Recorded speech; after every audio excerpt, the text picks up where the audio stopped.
The crypto world is packed tight, with exciting, strange, heartwarming, and even mysterious stories.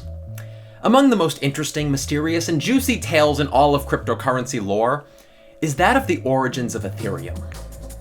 If you're even semi-familiar with crypto things, you've probably seen Mr. Ethereum himself before, Vitalik Buterin, pop up somewhere on the internet. But did you know that in Ethereum's early days there were actually 8 total founders? These days, only one face consistently remains. So what in the heck happened that turned an 8-founder-led technological beast into the single founder-led second largest cryptocurrency in the world? This is the story of the 8 founders of Ethereum. Today's tale is a dense one, so no dilly-dallying, folks. Ethereum! You best know of it by now. If not, you might just be living under a rock. And if so, you might want to consider refinancing that land underneath your rock because the time is now. Rates are good and money is funny. Very briefly here, Ethereum is Bitcoin's prodigy younger cousin. It was born after BTC with the goal of being a more advanced, open source, and functional version of the Bitcoin network, mainly through the use of these amazing, still developing smart contracts. The currency that makes up the majority of the Ethereum network is ETH. And that's the one that people refer to when they say they're buying Ethereum. When I say Ethereum is the second largest cryptocurrency in the world, it's not because ETH is popping around $2,400 a coin right now, it's because of its massive overall market cap, which at the very now moment is a hefty $300 billion. Woo! These days, Ethereum is swimming in functionality. NFTs, crypto real estate, internet wallets, cloud storage, unstoppable domains, video games, DeFi, legal contracts, etc., etc. But it wasn't always this proven. There was a day when Bitcoin was the only beast on the water, and the world was still far from familiar with this whole crypto underbelly.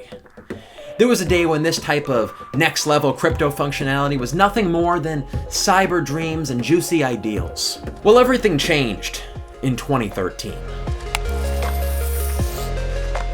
Immerse yourselves. It's 2013. We, as a world, are 4 years into the existence of Bitcoin. It's been almost 4 years since the mysterious Satoshi Nakamoto first put the blockchain into motion in January of 2009. Well, amidst these formulative crypto years, a young Russian boy by the name of Vitalik Buterin watched passively on as the groundbreaking Bitcoin network exploded into popularity and, of course, intense value.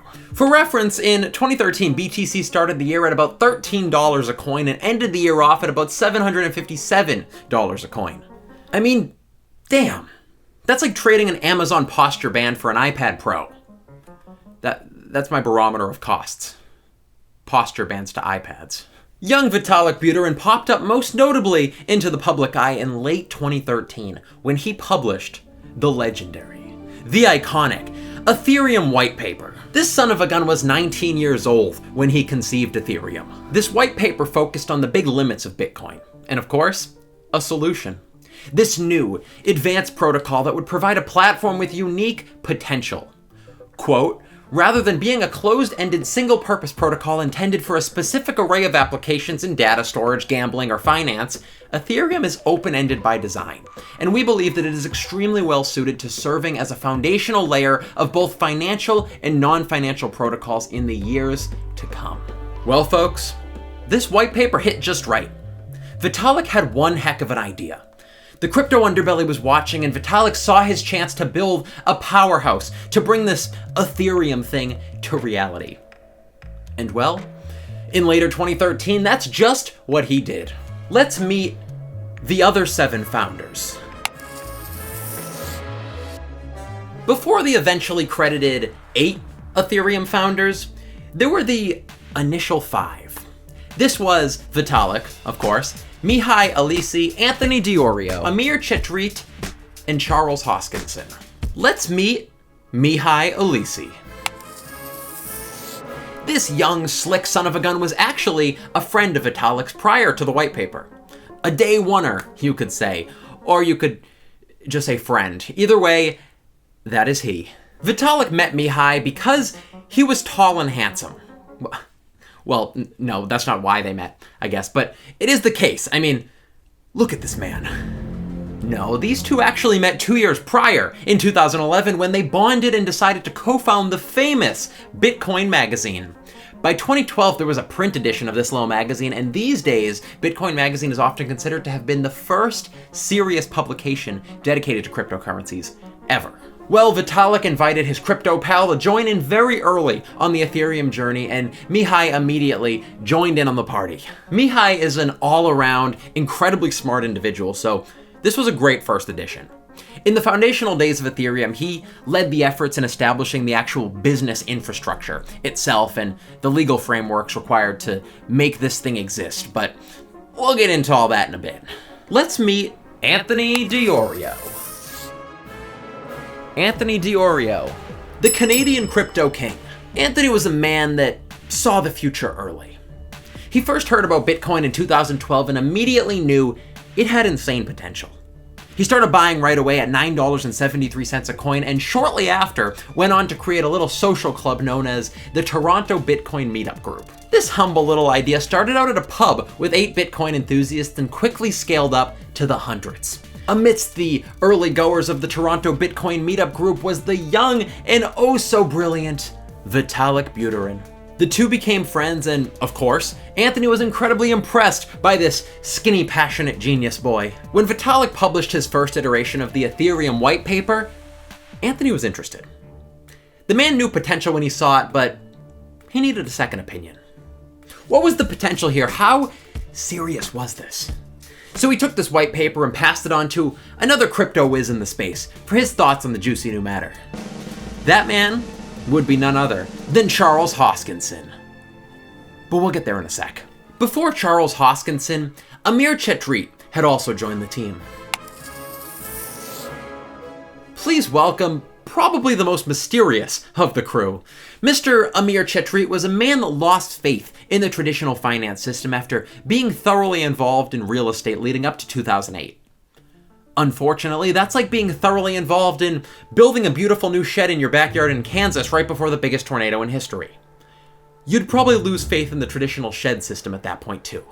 In early 2013, Amir was working on the ambitious BTC project known as Colored Coins when he first met Vitalik. Colored Coins, if you aren't familiar, were the first semblance of what would eventually become NFTs. Go watch my video delving into the origins of NFTs for more on that juicy tale. Smooth plug for my own content? Yeah, I think so. Anywho, Vitalik worked on the Colored Coin project briefly as well before writing up the Ethereum white paper. Then in late 2013, Vitalik invited Amir to look over the white paper and join the team. And he was in. And of course, the final 2013 member of the Ethereum team and the last of the initial 5. Let's meet Charles Hoskinson. Charles Hoskinson. A face you may recognize if you follow the 2021 crypto world. Well, at this point, Mr. Charles Hoskinson too was very interested in the potential of all this crypto madness. He wanted in on the excitement. He too saw the explosion potential and fell in love with this wild world. But without any direct ability to contribute to Bitcoin itself, Charles founded the Bitcoin Education Project. Basically trying to gather everyone at this time that was involved in Bitcoin education, knowledge, understanding, etc. to create a whole lot of free content to bring attention and understanding to Bitcoin. He created a full-fledged free Bitcoin course called Bitcoin, or How I Learned to Stop Worrying and Love Crypto. To his surprise, the man ended up getting 50,000 students up in this sucker. Well, with this crypto world success, he gained some momentum, got some financial backing, got some involvement on a few other brief projects, but eventually got in contact with none other than Anthony Iorio. Anthony got Charles to make some educational content for the Toronto Bitcoin Meetup Group, which had now scaled up and become the Bitcoin Alliance of Canada. Well, these two dudes worked on some stuff together, became pretty decent buddies, and so Anthony sent along Vitalik's legendary white paper to get his read on it. Well, Charles liked what he had to say. He supported the idea, calling it, quote, a really novel idea, but stating that this needed a team around it to figure out how to make this whole thing happen and that he wanted in. Anthony filled him in that there was in fact the early bones of a team being born. Well, Charles met the crew and joined in on the fun as member number 5. And that there was the 2013 team. The initial 5, as referred to by Anthony, but with early 2014 came with it the addition of 3 more significant figures and founders to be. Let's meet Gavin Wood. Gavin Wood was a man with a plan. From all the tales I read and heard, it seems Mr. Gavin Wood was constantly set on technological problem solving. From implementation, to programming, to bugs, to specifications, to the first official testnet. This dude was extremely crucial in the existence of the Ethereum network. Gavin is said to have been the 6th member of the team, joining slightly after Charles. Though apparently Gavin was rarely present at the early Ethereum Skype meetings because he was always busy as all heck focusing on early stage implementation. Well beyond that, Gavin went in hard on developing Ethereum with everything he had. He eventually himself wrote and published the official Ethereum Yellow Paper, which is a technical specification of Vitalik's original white paper. He also was the man that proposed and set forth Ethereum's native programming language, Solidity. The controversial hot take on Gavin Wood is that many claim that he was the most substantial, significant part in building Ethereum. But either way, he was not the only programmer in the bunch. Let's meet Jeffrey Wilcke. Jeff Wilcke was another legendary crypto programmer. This dude had a fun, sneaky start to the inner circle. Jeff became a part of the early, famous Ethereum Skype chats, but he existed behind an anonymous screen name, carefully not revealing who he actually was. This was due to the fact that Jeff Wilcke was a core developer at Mastercoin at this time. So it seemed this whole Ethereum interest of his was sort of hedging his bets with crypto involvement. Pretty clever move, that one. Jeff built up his own implementation of Ethereum in Google's Go language. Eventually he called it Go Ethereum. Very creatively titled, Jeff. And of course, lastly but not leastly, Joseph Lubin. Joe Lubin was the oldest and wisest of the bunch. This dude had a fun resume of a whole lot of good stuff. Music production, software engineering, business, finance, and more. The man was very successful and very smart. That's a pretty good combination. Jojo met Anthony through the Bitcoin Alliance of Canada as well, and was eventually introduced to the boy genius himself. He was invited to join the team as the 8th and final co-founder of Ethereum. And with this, the characters had all made their way into the story. 8 founders solidified. The seeds were planted, and it was go time. Though at this point, the group of founders had never once been together all in the same place at the same time. Imagine that. So now, the real meat of the story. It's January of 2014, folks. Immerse yourselves. Bitcoin starts the year off at a sleek $770 a coin. The crypto world is hyped, the community is growing, the total crypto global market cap has risen to 10.6 billion compared to a little over 1 billion the year before, and for reference, compared to 1.7 trillion today. I mean, damn. With this thriving crypto growth, January 2014 brings with it the North American official Bitcoin conference being held in Miami, Florida. Anthony proposes the newfound group of founders rents a house during this to all meet up, discuss, and feel out the tone. How does everyone work together? Is this a bunch of dirtbags? What's the deal? Then, with that, perhaps it's time to bring Ethereum to the big stage at the Bitcoin conference. The team agrees wholeheartedly, and the real fun begins. The legendary, anticipated meeting of the minds goes down in Miami. And as it turns out, it was amazing. Everyone had an incredible time and officially hit it off, as they say. According to Charles Hoskinson, conversations ranged from philosophical to business to technical, and it was overall great. Beyond that, and more importantly, the presentation at the Bitcoin conference occurred too. And well, the meeting at the house went great, but the conference? It went extra great. Extra great? Very great. The Ethereum boys had 2 big presentations to get through. Vitalik was doing a complete overview of Ethereum, and Charles was to participate in a live debate with David Johnston and Dan Larimer. The presentations were incredibly well received. They knew they had something here. This whole idea of an autonomous company running in the web with no jurisdiction but still with legally enforceable contracts was juicy, and the community was in like Flynn. Also, to top it all off, Bitcoin was having one of its first real deal hype-filled bull runs, from $100 to over $1,200 in a month or something ridiculous like that. Plus, another little cryptocurrency had just been invented that was making millionaires by the dozens. You probably haven't heard of it though.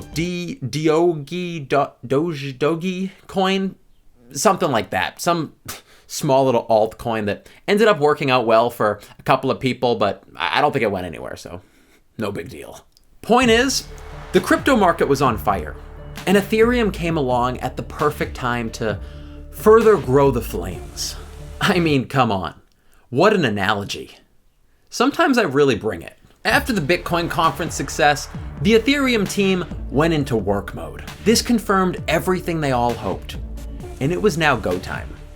This is when the crew moved their main operation to Switzerland, work became intense, the online following was growing, everything was amazing. The 8 Ethereum founders were strategically splitting off into these sort of sectors within the Ethereum team. One focusing on funding for the long term, one focusing on the underlying technology and getting it to maturity to be able to be funded, and one marketing, community, advertising, and business development, strategic partnerships, stuff like that. This group split-oriented model worked out extremely well.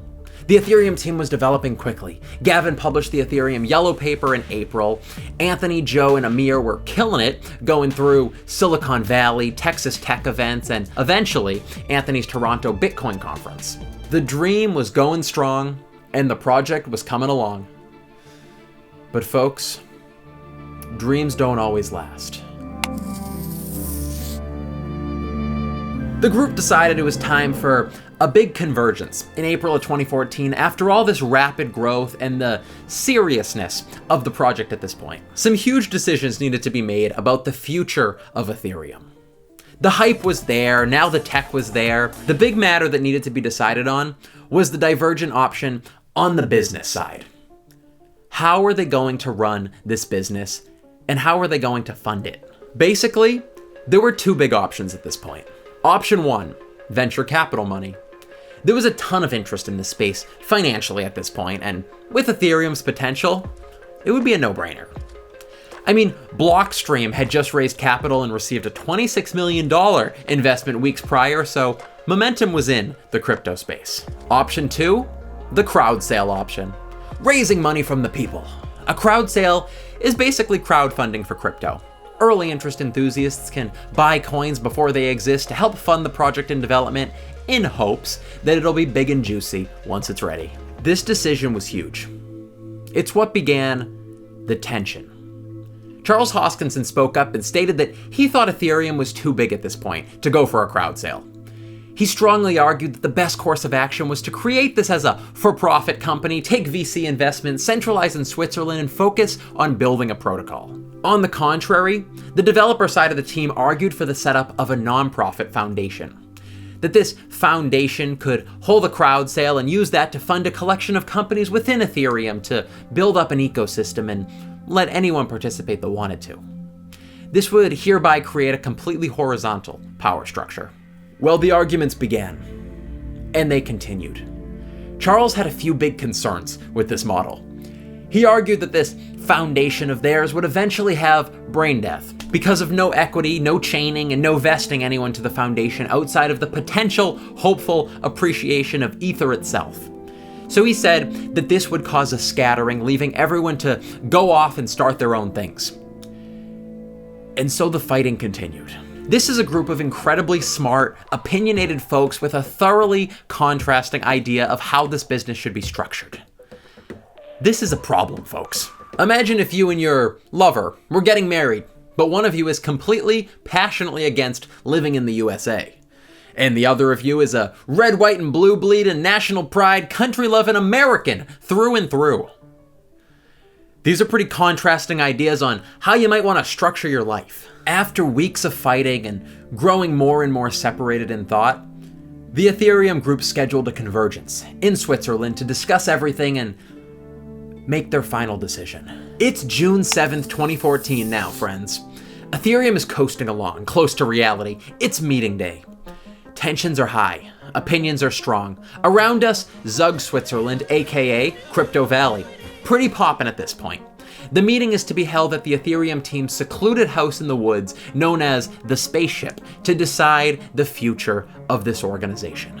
The long, emotional, passionate meeting spanned the day. This boardroom brawl eventually led to the decision. Vitalik was to make the final call.